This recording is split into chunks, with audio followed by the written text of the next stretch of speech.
Hello, this is Ma'am Ellen. Today, we will study how to form the passive voice. A verb in the passive voice is formed by using verb to be like am, is, are, was, were, be, been, being. And also the forms of have like has, have, had.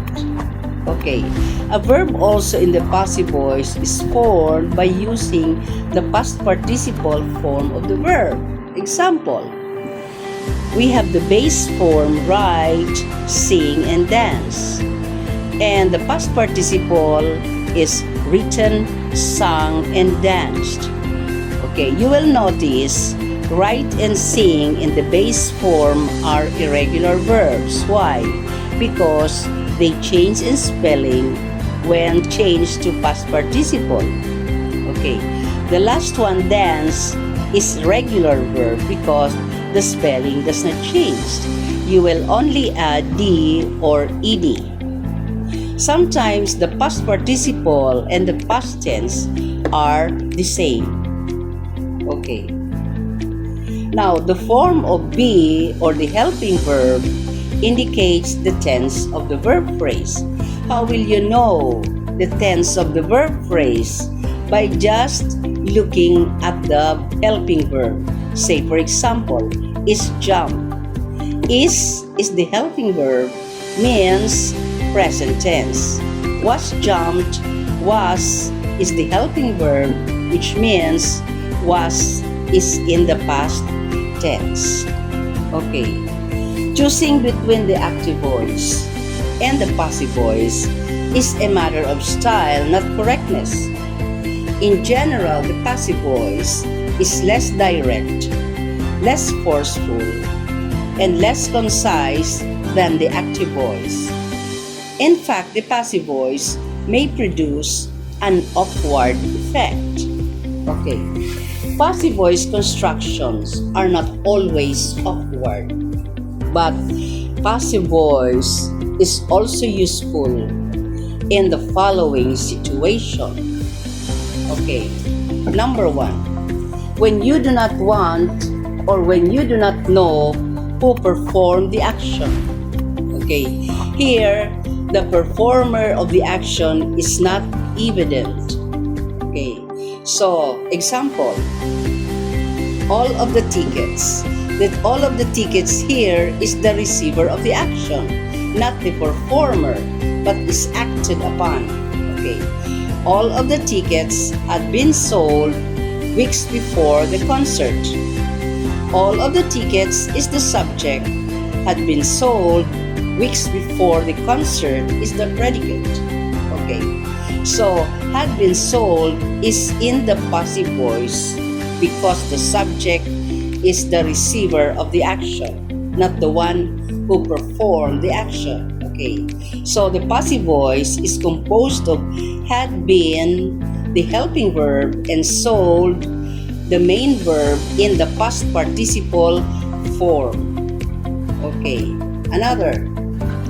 When you do not want to reveal the performer of the action. Here, in number 2, you do not want to reveal who performs the action. Okay, example, mistakes were made. So the subject here is not the performer, but the receiver of the action. Mistakes were made. So mistakes is the subject, were made is in the passive voice, composed of helping verb were, and made in the past participle form.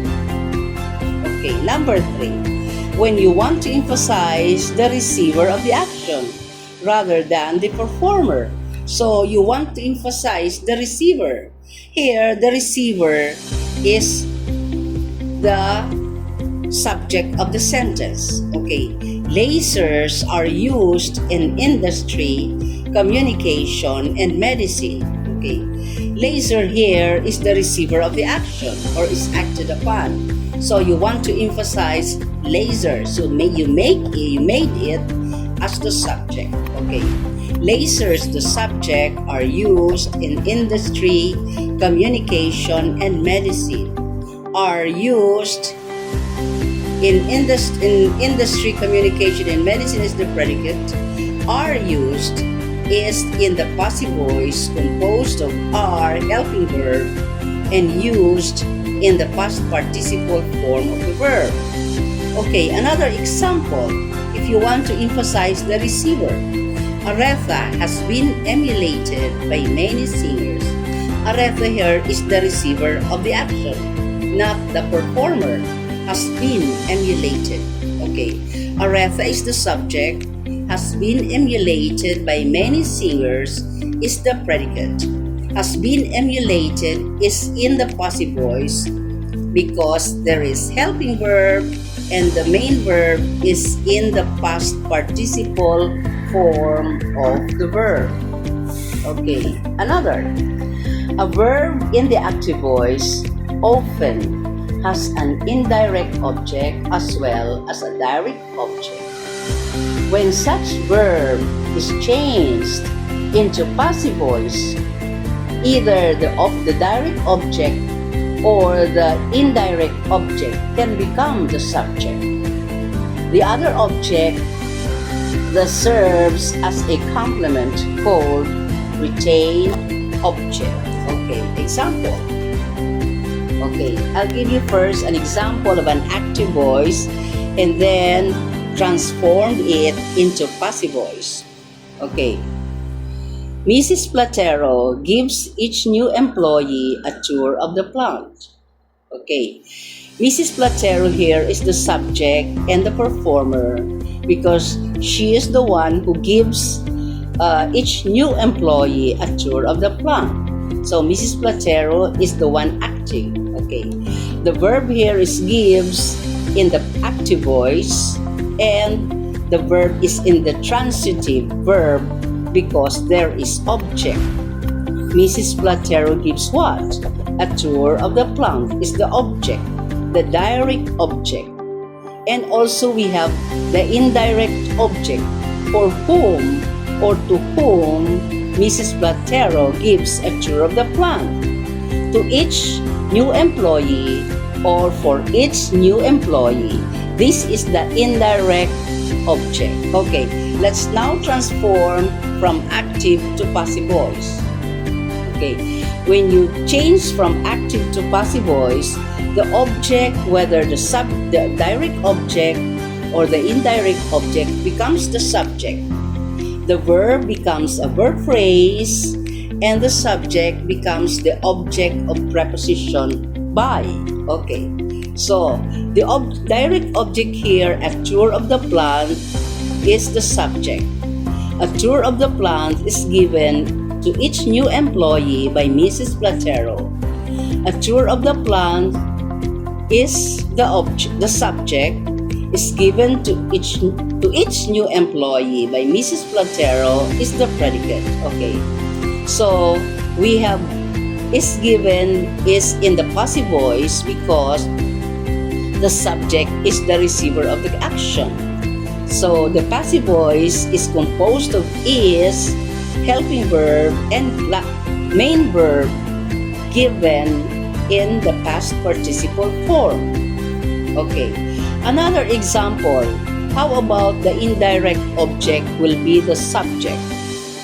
Okay, indirect object, each new employee is given a tour of the plant by Mrs. Platero. So the indirect object, which is the subject, is the receiver of the action. Okay, each new employee, the subject, is given a tour of the plant by Mrs. Platero is the predicate. Is given is in the passive voice with helping verb is and main verb in the past participle given. Until here, please like, subscribe, and comment. Thank you for watching. God bless us all.